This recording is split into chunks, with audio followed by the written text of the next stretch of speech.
Hey guys, ayo berpikir jernih.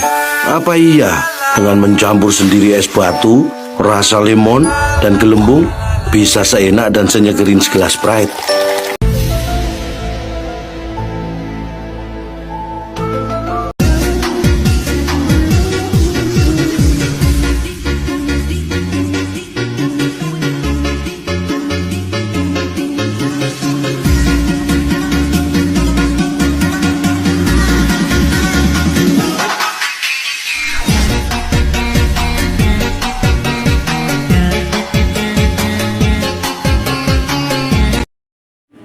Tugas presentasi kelompok 4 tentang sejarah kebidanan di Indonesia.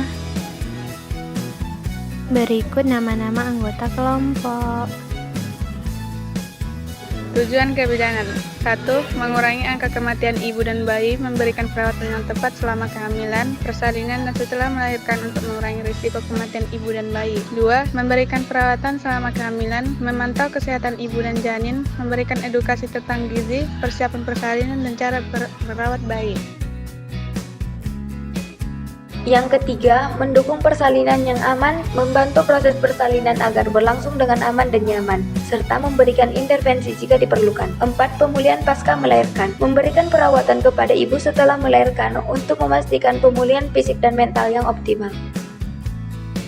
Manfaat kebidanan. Yang pertama, memberikan pelayanan prenatal, persalinan, dan pasca persalinan yang penting untuk kesehatan ibu dan bayi. Yang kedua, akses pelayanan kesehatan bidan terpencil. Bidan sering menjadi penyedia utama layanan kesehatan, meningkatkan akses bagi masyarakat.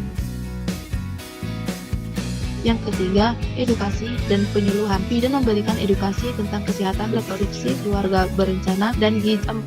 Pencegahan penyakit melalui pemeriksaan rutin dan imunisasi. Bidan membantu mencegah penyebaran penyakit. 5. Dukungan emosional. Bidan juga memberikan dukungan psikologis kepada ibu hamil dan keluarga selama proses kehamilan dan persalinan. 6. Partisipasi dalam kebijakan kesehatan. Bidan berperan dalam pengembangan kebijakan kesehatan yang berkaitan dengan maternal dan child health. Selanjutnya adalah sejarah kebidanan. Sejarah kebidanan adalah studi tentang perkembangan dan perubahan praktik kebidanan dari zaman kuno hingga saat ini.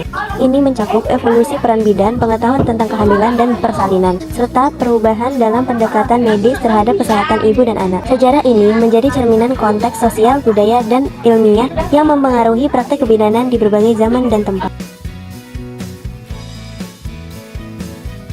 Merupakan pendidikan bidan dimulai pada tahun 1. Pendidikan bidan di Indonesia 1851 ketika seorang dokter militer Belanda, Dr. W. Bos, membuka pendidikan bidan untuk wanita pribumi di Batavia. 2. Ikatan Bidan Indonesia atau IBI. IBI didirikan sebagai organisasi profesi bidan yang berasaskan Pancasila dan Undang-Undang 1945. IBI diterima sebagai anggota Kongres Wanita Indonesia atau KOWANI pada tahun 1951. 3. Pendidikan kebidanan di perguruan tinggi.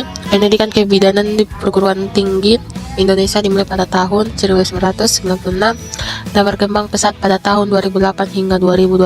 Pendidikan kebidanan dapat ditempuh di Akademi Kebidanan Stikes, Politeknik Kesehatan atau Poltekkes, dan beberapa universitas. 4. Kebidanan di Amerika Serikat. Pada awal abad ke-19, kebidanan merupakan praktik yang paling umum perawatan kehamilan dan persalinan. Pada tahun 2020, bidan menangani hampir 12% kelahiran di Amerika Serikat.